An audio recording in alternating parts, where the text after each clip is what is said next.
पावित्रेष्ठ वैष्णव्यो सावित्रपाः प्रथमत्पुनाङ्गच्छते गन्धे च मुक्तावनि गोपास्त्री परिवेष्टितो विजयते गोपालचूडामणि पुष्पमालां समर्पयामि विभात घृतुमजनेको जतिराय च वासारे प्रजा तदस्मात् सुरविणन्धे चितरम् ओम व्यासरूप रघु हविः प्रजानन्मे अच्युतचरे रघु सर्वगणगो सुस्तै आत्मसने प्रजासने पशुसने लोकसन्नभयसने अग्निः प्रजा बहुलां मे करोत्वन्नं पयोरेतो अस्मासु दत्ता कर्पूरे गौरं करुणावतारं संसारसारं भुजगेन्द्रहारं सदा वसन्तं हृदयारविन्दे भवं भवानी सहितं नमामि नीलाम्बुजश्यामलकोमलाङ्गं सीतासमारोपितवानभागं प्राणो महासायकचारुचापं नमामि रामं रघुवंशनाथं मनोजवं मारुततुल्यवेगं जितेन्द्रियं बुद्धिमतां वरिष्ठं हरो कमलजो अंतुम मधुम कैटभं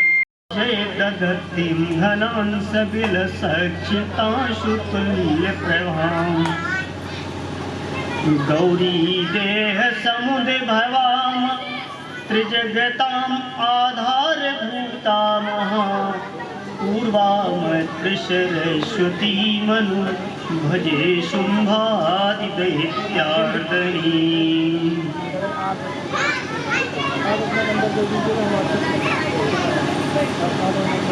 अखिल हे अधिनायक जगदाधार जगत अकारण विकारण भगवान परम ब्रह्म परमेश्वर लक्ष्मी नारायण की जब असीम अनुकंपा कृपा होती है तब भगवान के सन्निकट या आदि शक्ति के सन्निकट आने का अवसर मिलता है और बुद्धि तभी प्रेरित होती है जब उनकी कृपा होती है।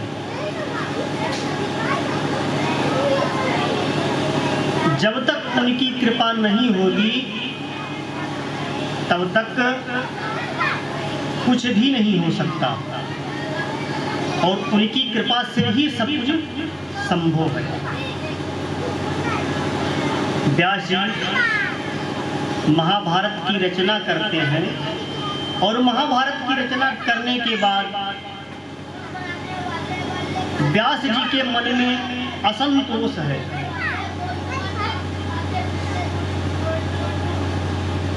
अपने आप से पूछते हैं कि मैंने तो इतना बड़ा ग्रंथ लिख दिया, 17 पुराण लिख दिए,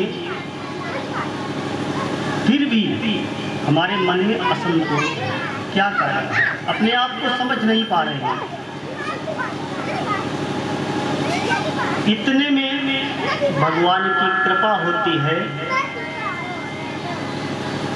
भगवान की कृपा से एक ऐसे महापुराण की रचना करने का अपने हृदय में ही उद्गम भाव निकलता है। 18वां पुराण लिखते हैं। जब 18वां पुराण लिखते हैं जिसमें भक्त और भगवान का चरित्र चित्रण किया गया है। भागवत का तात्पर्य ही है भागवता। भा का अर्थ होता है जिसके पास भक्ति आई है। जब भक्ति आ जाएगी तब 2 पुत्र होंगे, ज्ञान, दूसरा बेटा होगा वैराग्य। और जहां तीनों का संगम हो जाएगा वहां पे ता का मतलब तारण या मुक्ति होगी। ऐसे महापुराण की रचना जब व्यास जी करते हैं, व्यास जी के मन में संतोष होता है इधर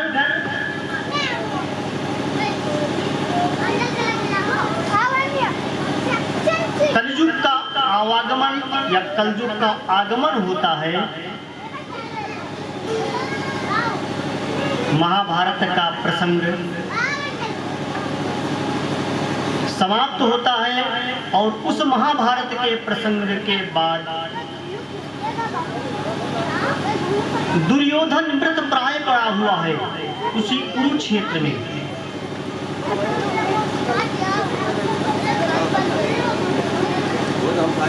द्रोणाचार्य का बेटा जाता है तो कुछ लोगों की एक अपनी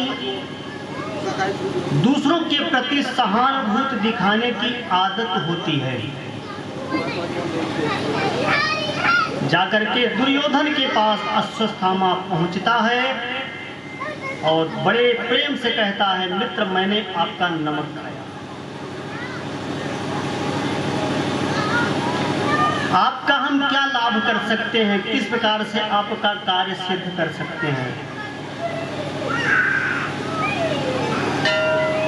दुर्योधन ने कहा, मित्र अब तो कुछ नहीं कर सकते।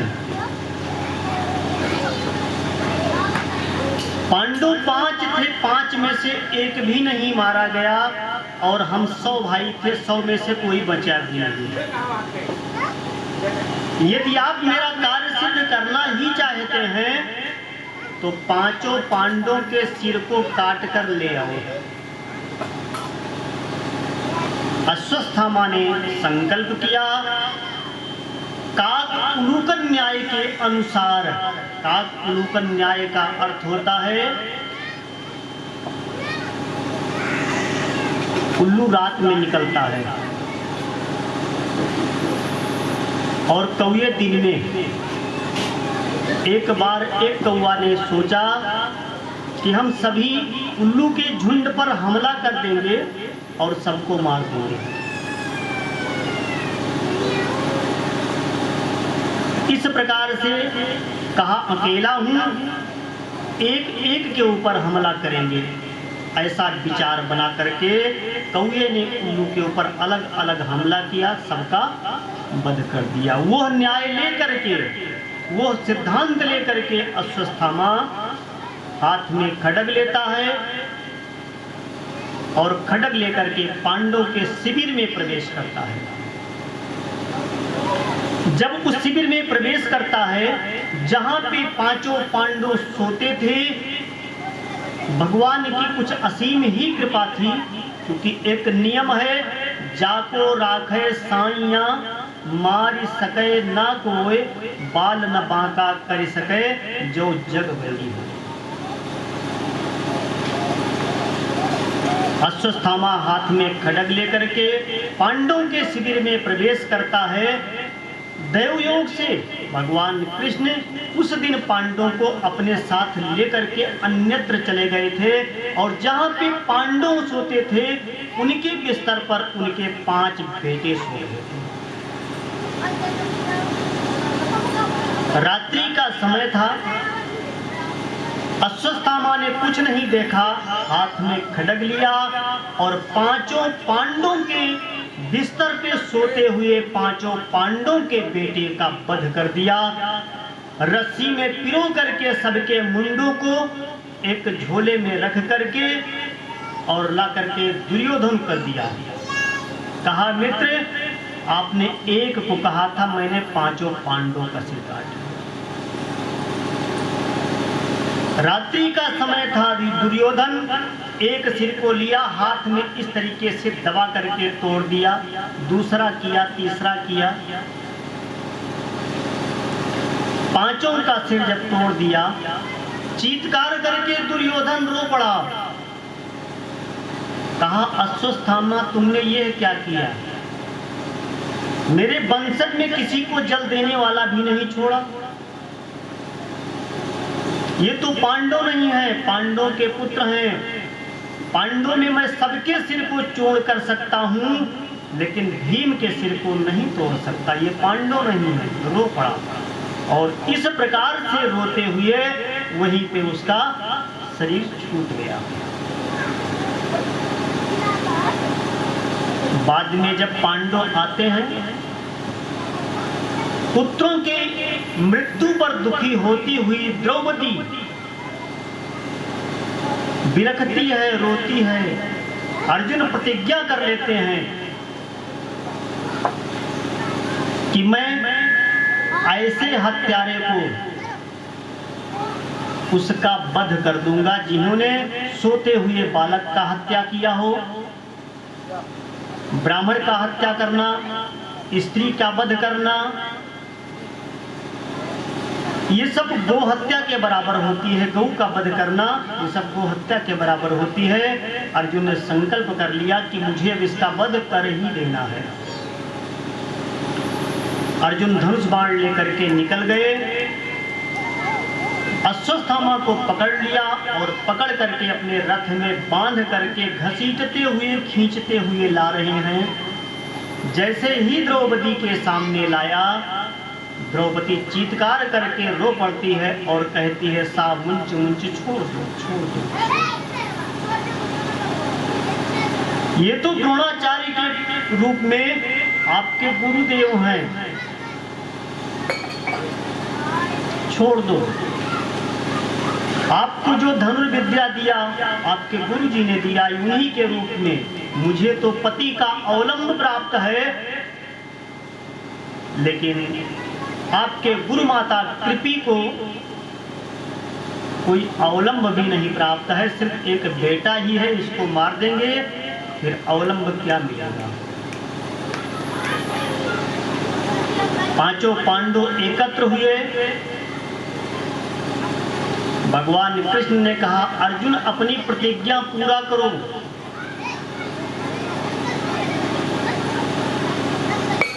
भीम ने कहा, छोड़ना नहीं है, कदापि नहीं छोड़ना।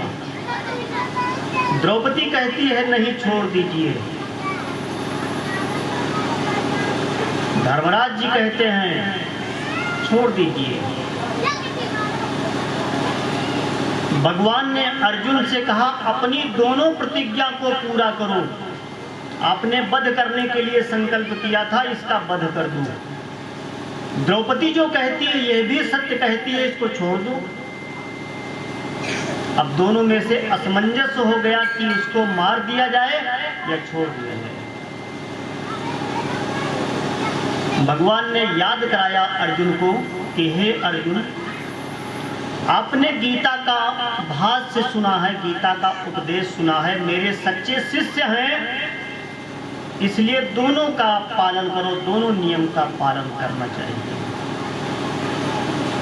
अर्जुन को तुरंत बोध हुआ, ज्ञान हुआ। उसके मस्तक पे चमचमाती मणि को तलवार से खड़ग से निकाल करके उसके जनेऊ को तोड़ करके धक्का मार करके अपने शिविर से बाहर निकाल देते हैं, क्योंकि ब्राह्मण का चित्रवध नहीं किया जाता। इस प्रकार से अश्वत्थामा का अपमान करके अपने शिविर से बाहर निकाल दिया। अश्वत्थामा ने प्रतिज्ञा कर लिया कि अब मैं ऐसा कार्य करूंगा कि पांडवों के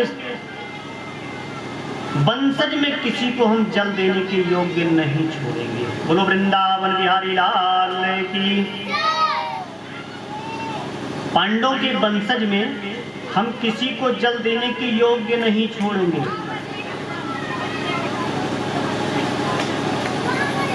संकल्प करके अश्वत्थामा निकल पड़ा।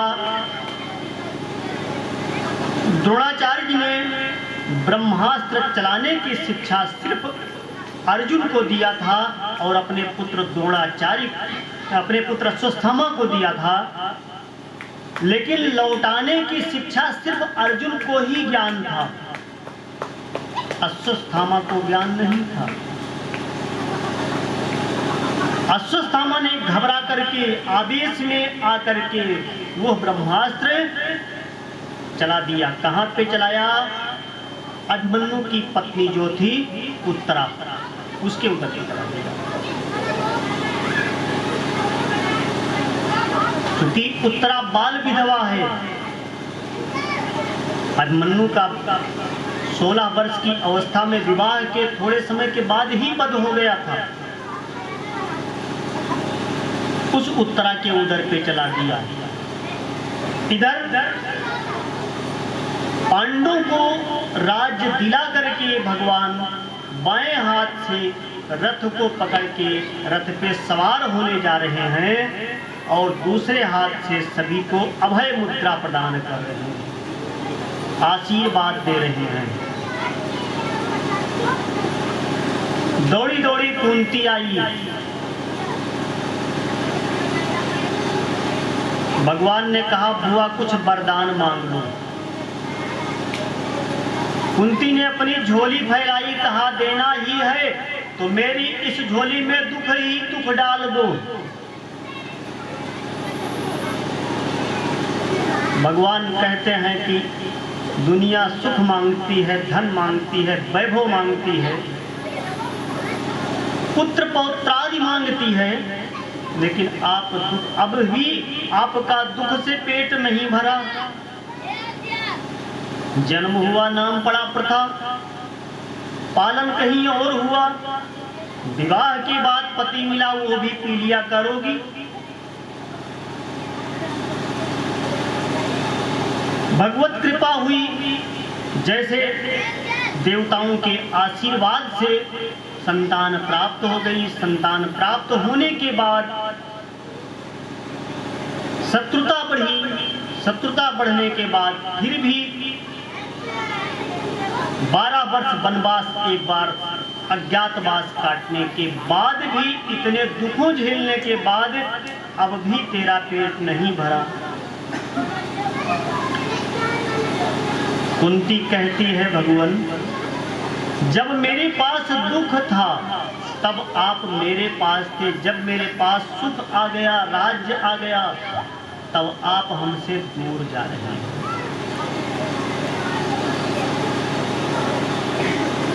इस प्रकार से कुंती को आशीर्वाद देते हुए भगवान अभय मुद्रा में वहीं पे खड़े ही हैं। इतने में बाल विधवा चीत्कार करती हुई, रोती हुई, बिलखती हुई आती है। कहा पाही भगवान, मैं आपके चरण शरण में हूँ, मेरी रक्षा करो, रक्षा करो, रक्षा करो। मुड़ करके जब भगवान देखते हैं एक बाल विधवा है, नाम है उत्तरा। क्योंकि अश्वत्थामा का जो ब्रह्मास्त्र चलाया गया था वो ब्रह्मास्त्र उसके उदर में पल रहे बालक के ऊपर चलाया गया था। कहा मैं अपनी रक्षा के लिए आपकी पुकार नहीं करती, मेरे उदर में जो पांडवों का तेज पल रहा है, पांडवों का ये जो बीज है, इस बीज की रक्षा करने के लिए मैं आपको पुकार रही हूँ। सबके देखते देखते भगवान श्री कृष्ण हमारे प्रभु वहीं पे एक रूप से रथ को पकड़ करके अभय मुद्रा प्रदान करते हैं, दूसरे रूप में जा करके अंगूठे के बराबर अपना शरीर बना करके उत्तरा के उदर में प्रवेश करके गदा को इतनी तेज से घुमाते हैं कि उस उदर में पल रहे उस बालक को ये नहीं पता चलता कि यह चक्र घूम रहा है कि गदा घूम रहा है। मनीषी लोग यहां तक कहते हैं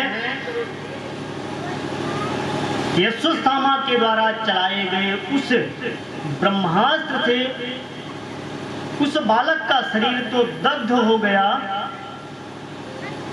लेकिन भगवान ने पुनः रक्षा किया और रक्षा करने के बाद पुनः भगवान बाहर निकल आते हैं। समय के अनुसार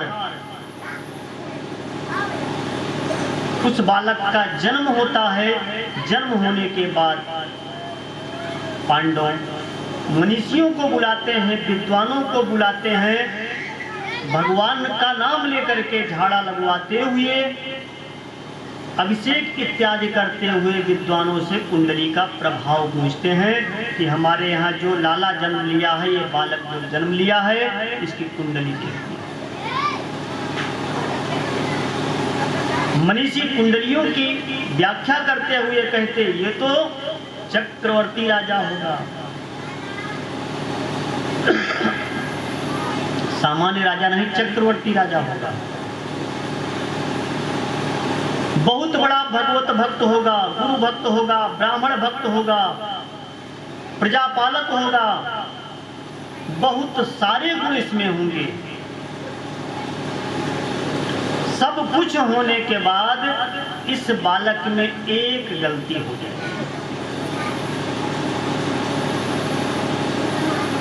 किसी महापुरुष ब्राह्मण का अपमान हो जाएगा।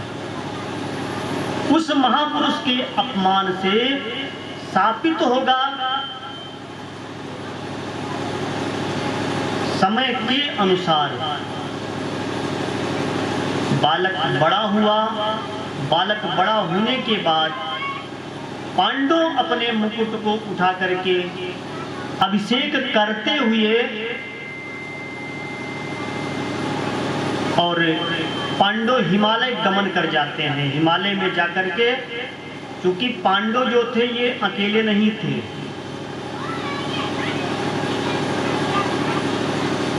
पांडव जो हैं इंद्र ही 5 रूप में था। किसी ने कहा है कि द्रौपदी के 5 पति होने के बाद भी कन्या कही गई, क्योंकि 5 कन्या है ना, द्रौपदी, मंदोदरी, अहिल्या, कुंती, तारा, ये 5 कन्याएं हैं।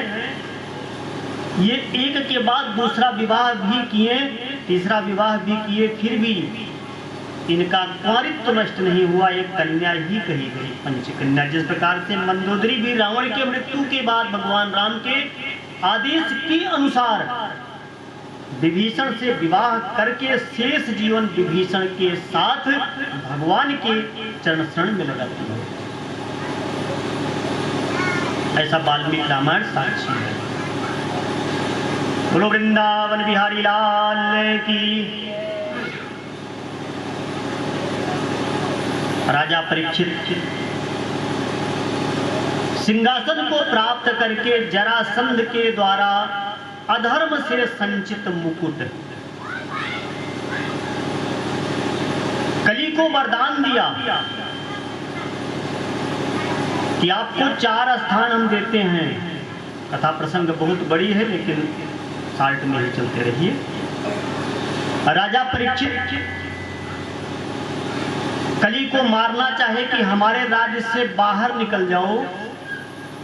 उसने कहा कि आपका तो चक्रवर्ती राज्य है, बहुत बड़ा सम्राट है, तीनों लोक में आपके राज्य को छोड़ करके कोई स्थान है ही नहीं, मैं कहां चला जाऊं, मेरी मर्जी से कोई स्थान दे दो। राजा परीक्षित ने कहा 3 स्थान ले लो। कहा नहीं, ये कहो दे दीजिए। कहा जहां वेश्यालय हो वहां पे अपना निवास मानो, कली को बताया। जहां मदिरालय हो वहां पे अपना स्थान मानो। जहां पे कसाई बाड़ा होता हो, गोवध होता हो, गोहत्या होती हो, वहां पे अपना स्थान मानो। कली ने कहा आपके राज्य में ये सब तो कहीं होता ही नहीं। कहा फिर कली ने कहा कि जो बहुत समय तक तपस्या करने के बाद सतयुग में, द्वापर में, त्रेता में बहुत वर्षों तक तपस्या करने के बाद जो फल मिलता था, वो फल हमारे राज्य में जो हम शाम को करेंगे, प्रातः उसका फल मिलेगा, प्रातः करेंगे उसको शाम को फल मिल जाएगा। ये मेरे में विशेषता है, ऐसा कलयुग ने बताया। कली के द्वारा इस प्रकार बताने पर राजा परीक्षित प्रसन्न हुए और सोने में स्थान दे दिया कि जहां पे सोना हो वहां पे कली का निवास।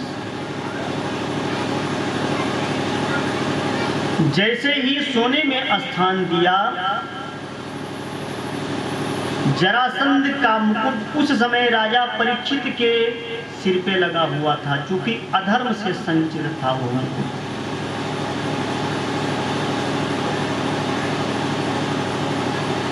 घोड़े पर सवार हुए, अपने राज्य के सीमा को देखते हुए एक ऋषिवर के आश्रम में पहुंचते हैं, जिनका नाम है ऋषिवर समीक। भगवत कृपा दैव योग, इनको प्यास लगती है, आश्रम में जाते हैं तो वहां पे समीक मुनि समाधिस्थ हैं। बेटा 16 वर्ष का है, जो नदी के किनारे बालकों के साथ में खेल रहा है। अधर्म से संचित मुकुट होने के कारण, कली का निवास होने के कारण इनकी बुद्धि थोड़ा अपवित्र होती है। बोलो वृंदावन बिहारी लाल की। जब बुद्धि अपवित्र होती है, ठीक उसी समय देखते हैं कि यहाँ पे ईश्वर मेरा अभ्युत्थान नहीं करते हैं, मेरा स्वागत नहीं करते, मुझे आसन नहीं देते, मेरा अर्धपाद इत्यादि से पूजन नहीं करते हैं। ऐसा मन में भाव विचार करके, चूंकि राजा में ईश्वर का अंश होता है, पहले राजा की पूजा होती है। सुजेते पूजते राजा, अपने देश में राजा का पूजन होता था, आज भी होता है, लेकिन विद्वान सर्वत्र पूजते हैं।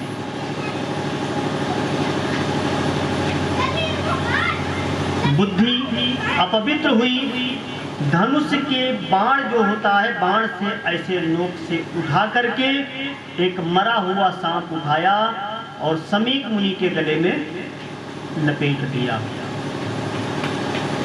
लपेट करके वहां से सीधा अपने महल में चले गए।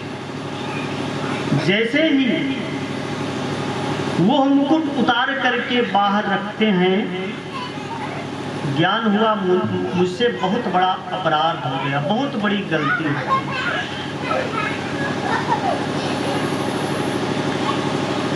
गई। यहाँ पे समीक मुनि का जो बेटा है, जिसका नाम है श्रृंगी, वो श्रृंगी बालकों के द्वारा सुनता है और सुनने के बाद नर्मदा का जल लेकर के आचमन करता है और बाणी रूपी बाण चला देता है कि जिस दुष्ट ने मेरे पिता के गले में यह मरा हुआ सांप डाला है, आज के 7वें दिन यह ही सांप तक्षक बन करके उसको काटे और उसकी मृत्यु। ऐसा बाणी रूपी बाण चला दिया, श्राप दे दिया। इसके बाद पिता के पास आकर के खड़ा होकर के रोता है। पिता की आंखें खुलती है। मुनि समीक कहते हैं, बेटा क्या हुआ, क्या बात है? बताया कि मैंने ऐसा श्राप दे दिया। समीक मुनि ने वो मरा हुआ सर्प निकाल करके बाहर फेंका। अपने शिष्यों को बुला करके अपने बेटे से ये नहीं कहा कि बेटा बहुत अच्छा किया, कहा राजा में ईश्वर का अंश होता है, आपने बहुत बड़ा अन्याय किया, बहुत अधर्म का कार्य किया। अपने शिष्यों को भेजा कि जाकर के राजा परीक्षित से बता दो, उनकी मृत्यु निश्चित है। अपने मृत्यु को सफल बनाने के लिए जो भी संभव हो उपाय कर ले। बोलो वृंदावन बिहारी लाल की। राजा परीक्षित शिष्यों के द्वारा जब यह संदेशा सुनते हैं, वहां से सीधा गंगा जी के तट पर पहुंचते हैं। तीनों लोकों में यह व्याप्त हो जाता है कि राजा परीक्षित को श्राप मिला है। आज के 7वें दिन उनकी मृत्यु होनी है। सब मिलने के लिए जाते हैं और राजा परीक्षित सबसे एक ही प्रश्न करते हैं कि म्रियमाण व्यक्ति को क्या करना चाहिए। हम लोगों की भी मृत्यु 7 दिन में ही होती है, 8वां दिन नहीं होता। सोमवार से लेकर के रविवार तक या रविवार से गिने तो शनिवार तक 7 दिन ही होते हैं। इसी 7 दिन में सबकी मृत्यु होती है। राजा परीक्षित को देखने के लिए बहुत सारे ऋषि, महात्मा, देवता, यक्ष, गंधर्व, बड़े बड़े ऋषि मुनि आते हैं। सबसे राजा परीक्षित का एक ही प्रश्न है कि म्रियमाण व्यक्ति को क्या करना चाहिए।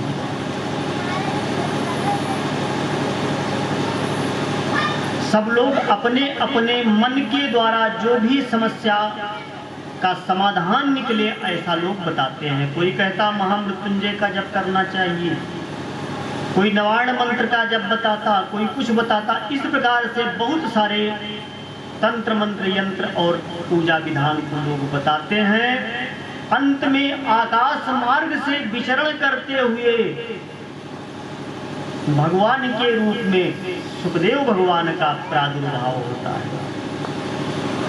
बालक उनके ऊपर धूल फेंक रहे हैं, कंकड़ पत्थर फेंक रहे हैं, लेकिन अवधूत जैसे वो किसी के ऊपर क्रोध नहीं करते। ऐसे दिगंबर वेशधारी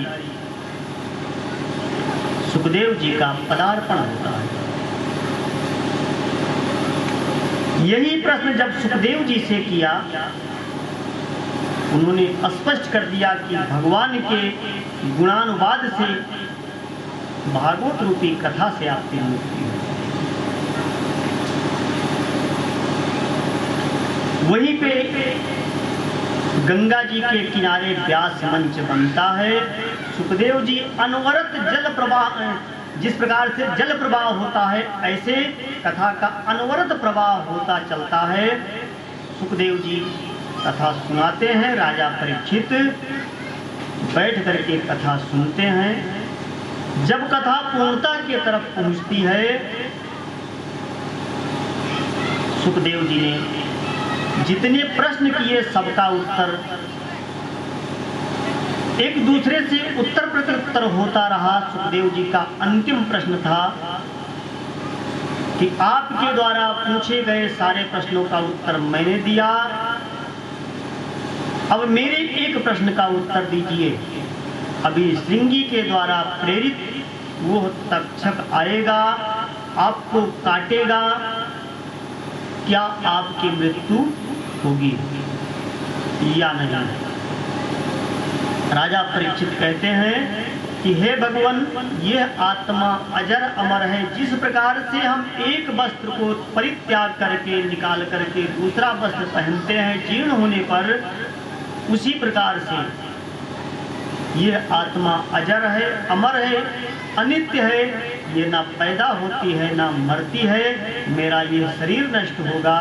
और इस प्रकार से कहते हुए सुखदेव जी को जब ऐसे उत्तर मिले, भगवान सुखदेव यह कथा सुना करके और वहीं पे सबके देखते देखते तक्षक आता है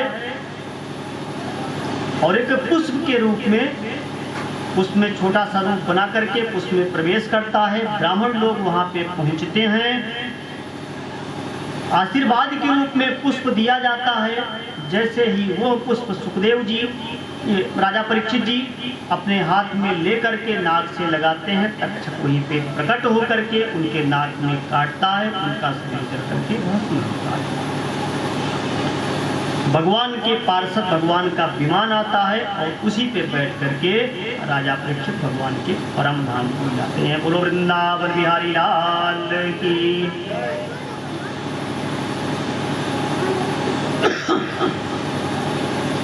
श्री राम जय राम, जय जय राम। श्री राम जय राम, जय जय राम।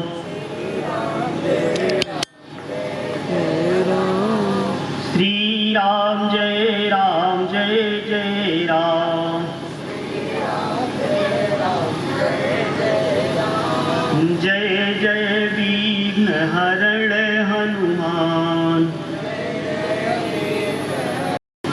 जिस व्रत का नाम है पुंसवन व्रत, इत्यादि नहीं लगाना, ब्रह्मचर्य का पालन करते हुए, अपने से बड़ों का आदर सम्मान करते हुए पति सेवा में संलग्न रहना है। बिना हाथ पैर धोए जूठे मुंह उत्तर के दिशा में शयन नहीं करना। बहुत सारे नियम बता दिए। दिति मैया ने वो व्रत प्रारंभ कर दिया। व्रत प्रारंभ करने के बाद यह जब पता चला इंद्र को कि मेरा राज्य लेने वाला कोई ऐसा बालक है जो दिति के उदर में आएगा और मेरा राज्य ले लेगा,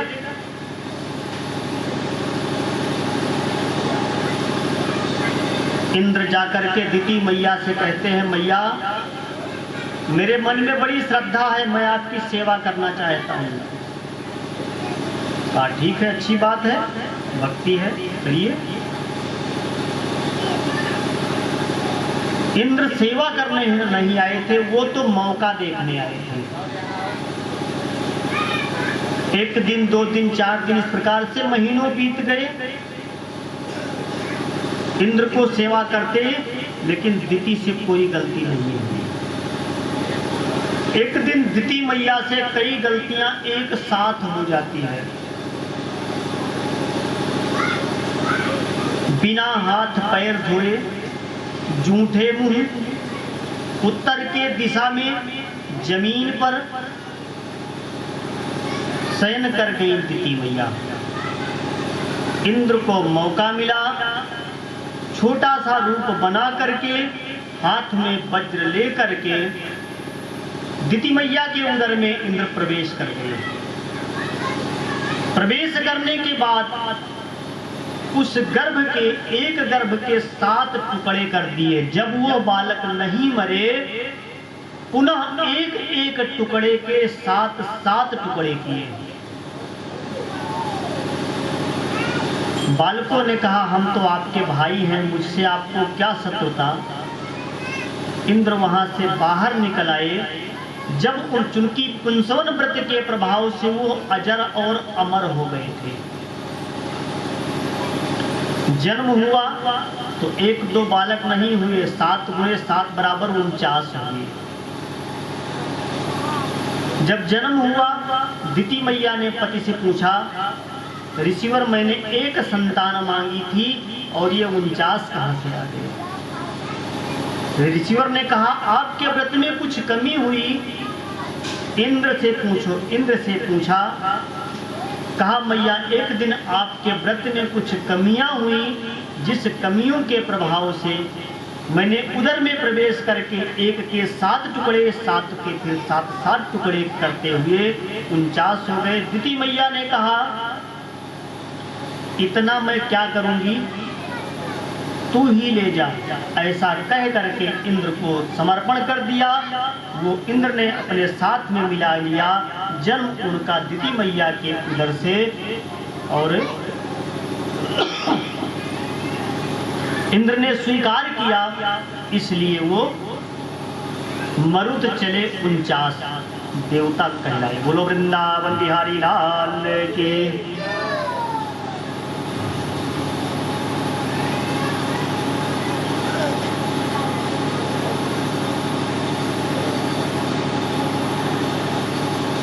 बड़ी देर भई मैया दरस दैदा, बड़ी देर भई।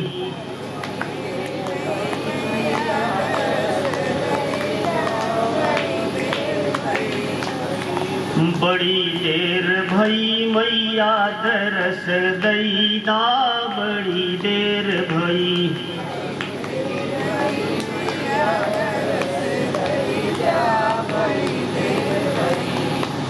बड़ी देर भई मैया दरस दैदा, बड़ी देर भई। बड़ी देर भई मैया दरस दैदा, बड़ी देर भई। मई तोहरे मंदिरवा में 26 बरसे मई।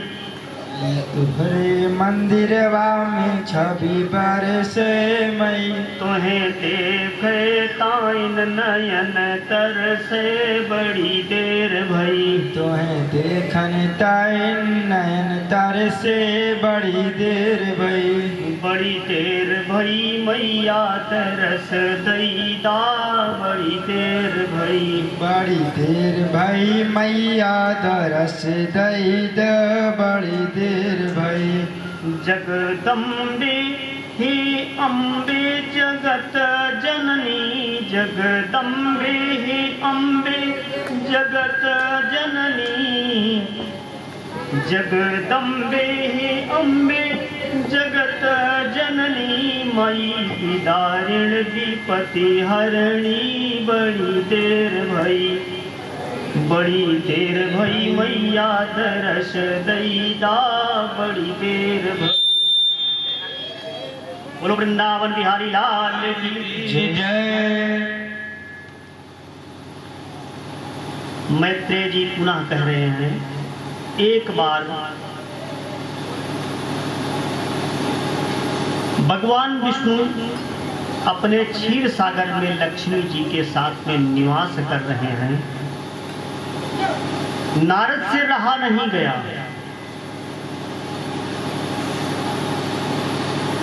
नारद जी एक दूसरे को भगवान का दर्शन कराने में उत्सुकता दिखाते हुए ब्रह्मा जी के जो मानस पुत्र हैं, सबसे पहले जो हमेशा 5 वर्ष के ही होते हैं, उनको प्रेरित किया, जिनका नाम है सनक, सनंदन, सनातन, सनत कुमार। चारों ऋषियों के मन में भगवान की इच्छा से, भगवान से मिलने की इच्छा जागृत हुई। चारों ऋषि हमेशा दिगंबर वेश में होते हैं। एक बैठ जाता है, 3 बैठ करके कथा सुनते हैं, एक कथा करता है, कभी दूसरा बैठ गया, 3 फिर कथा सुनते हैं। इनका जीवन ही भगवान की कथा है। भगवान के चरण कमलों पर चढ़ी हुई तुलसी के पत्ती की सुगंध को अपनी नासिका से अंदर ले जाकर के सनक आदि ऋषियों को कभी काम, क्रोध, मोह, मद, मत्सर नहीं सताता। लेकिन आज भगवान की माया के प्रभाव से चारों ऋषियों को भगवान के दर्शन की लालसा उठी और यहां से चल करके सीधा वैकुंठ पहुंच गए। वैकुंठ पहुंच करके 6 दरवाजे को पार किया, एक के बाद दूसरा पार करते हुए 6 दरवाजे पार किए।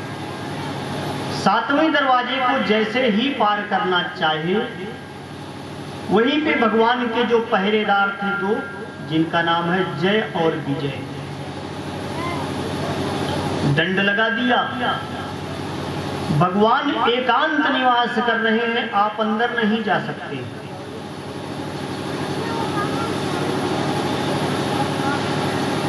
भगवान की इच्छा से चारों ऋषियों को क्रोध आता है और कहा कि वैकुंठ जैसे स्थान में निवास करने पर भी तुम्हारी बुद्धि निर्बल नहीं है। जो भगवान के दर्शन के लिए जाता है उसको थोड़ा धक्का लगाकर जो आगे कर देता है वो आधा फल पा जाता है। जो भगवान के दर्शन के लिए आगे जाता है और जो बाधा डाल देता है, संपूर्ण दोष जो होता है उसके दर्शन न करने का, वो सारा उसको मिलता है जो बाधा डालता है। कहा इसलिए हम तुम्हें श्राप देते हैं कि 3 जन्म तक राक्षस रहोगे। ऐसा श्राप दे दिया सनकादि ऋषियों ने। श्राप को स्वीकार किया। भगवान बाहर आए, ये दोनों गिड़गिड़ाने लगे, मुझे क्षमा कर दीजिए। यद्यपि भगवान चाहते तो इनके पाप को धो डालते, लेकिन भगवान ने कहा मेरी इच्छा से हुआ है। इसी बहाने मुझे भी इस पृथ्वी पर अवतार लेना होगा, हम भी पृथ्वी पर चलेंगे।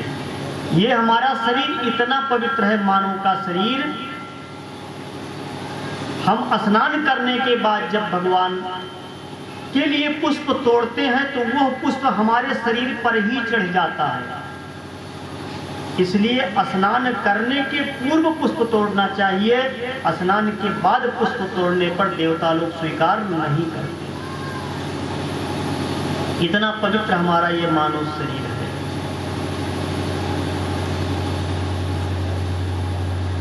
बोलो वृंदावन बिहारी लाल की। इस प्रकार से चारों ऋषियों ने श्राप दिया। भगवान चाहते तो पाप को धो डालते, लेकिन भगवान ने कहा मुझे भी पृथ्वी पर अवतार लेना है। चारों ऋषि भगवान के दर्शन किए और भगवान के दर्शन करने के बाद पुनः अपने लोक को वापस चले। इधर जय और विजय नाम के जो दोनों पार्षद थे वहां से पतित हुए वैकुंठ से, और पतित होकर के वो अब यहाँ पे शरीर धारण करने की बात आ गई कि शरीर धारण करना है। दिति मैया एक दिन सायंकाल का समय है, कश्यप जी की जो पत्नी है दिति जी, निर्लज्ज होकर के पति के वस्त्र को पकड़ लेती है और कहती है स्वामी मेरा कामज्वर शांत करो। ऋषिवर बहुत समझाते हैं, एक बात नहीं मानती। निर्लज्ज होकर के अपने पति के वस्त्र को पकड़ करके खींचती है।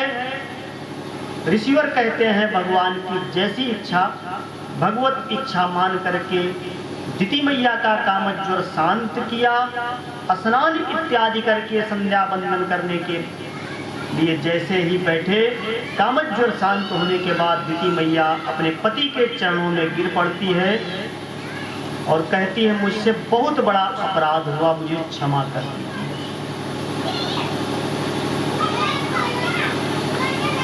ऋषिवर कहते हैं देवी आपने दो अपराध किया है। पहला अपराध, सायंकाल घोर बेला के समय कुछ ऐसे कार्य होते हैं जिनको नहीं करना चाहिए। जैसे विद्या पढ़ने पर विद्या नहीं आती, सायंकाल जो विद्या पढ़ते हैं गोधूल में, सायंकाल गोधूल में जो शयन करते हैं वो उदर रोगी हो जाते हैं, पेट के रोगी हो जाते हैं। सायंकाल गोधूल के समय जो संतान पैदा करते हैं वो दुष्ट और क्रूर और निर्दयी संतान होती है। कहा देवी आपने पहला अपराध किया, गोधूल के समय कामज्वर को शांत किया। दूसरा अपराध किया, पति के आज्ञा का उल्लंघन किया। आपको दो बेटा होंगे, दोनों बेटा संसार में सबको रुलाने वाले होंगे। दिति मैया कांपने लगी। पुनः ऋषिवर ने समझाया देवी बाद में आपने अपनी गलती को स्वीकार किया है, इसलिए बेटा तो बड़ा निर्दयी होगा, लेकिन जो आपका पौत्र होगा, पौत्र का मतलब नाती, बड़ा ही भगवत भक्त होगा।